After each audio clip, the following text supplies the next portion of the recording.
Reading through the Bible, Numbers 18, the duties of priests and Levites, and the offerings for priests and Levites. The Lord said to Aaron, "You, your sons, and your father's family are to bear the responsibility for offenses against the sanctuary, and you and your sons alone are to bear the responsibility for offenses against the priesthood. Bring your fellow Levites from your ancestral tribe to join you and assist you when you and your sons minister before the tent of the testimony. They are to be responsible to you and are to perform all the duties of the tent. But they must not go near the furnishings of the sanctuary or the altar, or both they and you will die. They are to join you and be responsible for the care of the tent of meeting, all the work of the tent, and no one else may come near where you are. You are to be responsible for the care of the sanctuary and the altar, so that wrath will not fall on the Israelites again. I myself have selected your fellow Levites from among the Israelites as a gift to you, dedicated to the Lord to do the work at the tent of meeting. But only you and your sons may serve as priests in connection with everything at the altar and inside the curtain. I am giving you the service of the priesthood as a gift. Anyone else who comes near the sanctuary must be put to death." Then the Lord said to Aaron, "I myself have put you in charge of the offerings presented to me. All the holy offerings the Israelites give me, I give to you and your sons as your portion and regular share. You are to have the part of the most holy offerings that is kept from the fire.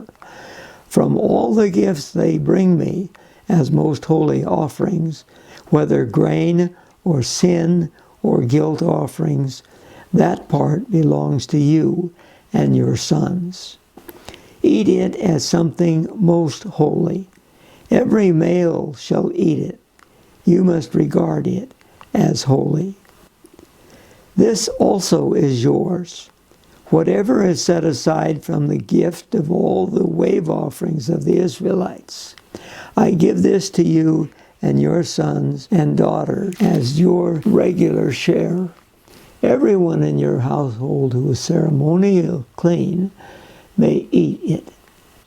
I give you all the finest olive oil and all the finest new wine and grain they give the Lord as the first fruits of their harvest. All the land's first fruits that they bring to the Lord will be yours. Everyone in your household who is ceremonially clean may eat it. Everything in Israel that is devoted to the Lord is yours. The first offspring of every womb, both man and animal, that is offered to the Lord is yours. But you must redeem every firstborn son and every firstborn male of unclean animals.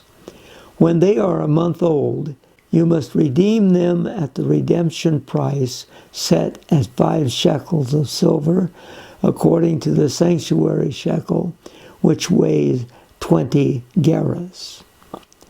But you must not redeem the firstborn of an ox, a sheep, or a goat. They are holy.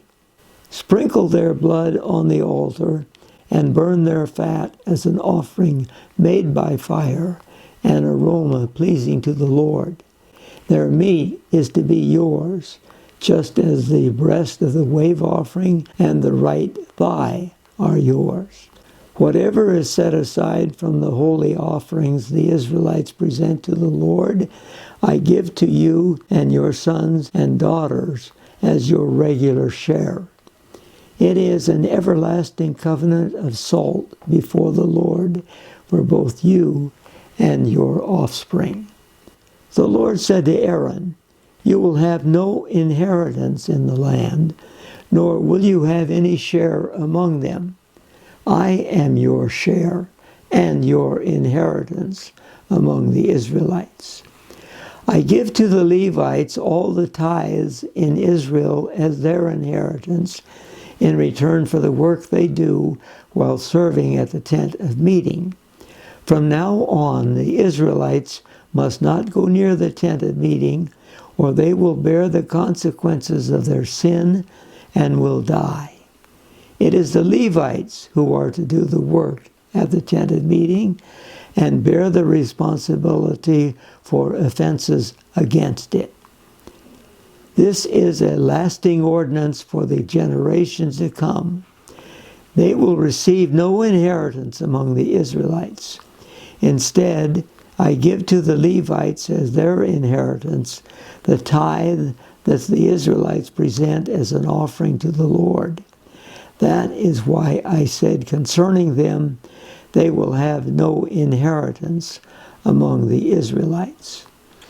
The Lord said to Moses, "Speak to the Levites and say to them, when you receive from the Israelites the tithe I give you as an inheritance, you must present a tenth of that tithe as the Lord's offering. Your offering will be reckoned to you as grain from the threshing floor or juice from the winepress. In this way, you also will present an offering to the Lord from all the tithes you receive from the Israelites. From these tithes, you must give the Lord's portion to Aaron the priest. You must present as the Lord's portion the best and holiest part of everything given to you. Say to the Levites, when you present the best part, it will be reckoned to you as a product of the threshing floor or the winepress. You and your households may eat the rest of it anywhere, for it is your wages for the work at the tent of meeting. By presenting the best part of it, you will not be guilty in this matter. Then you will not defile the holy offerings of the Israelites, and you will not die." Now, in this chapter, we read that the Israelites who have inheritance of land are different from the people of Aaron, because the tribe of Levi have no inheritance of land. Now, they do have the surrounding territory around their villages. That is for the animals that they have. But they don't have any land on which to raise crops. So the Israelites, who number 12 tribes in addition to the Levites, present a tithe to the Levites. Now, the 12 times is more than enough for the Levites. And so that should take care of them. And then from that offering that they receive from the Israelites, then they are to take and present 10% of that to the priests themselves. And they are to give the priests the best part of it.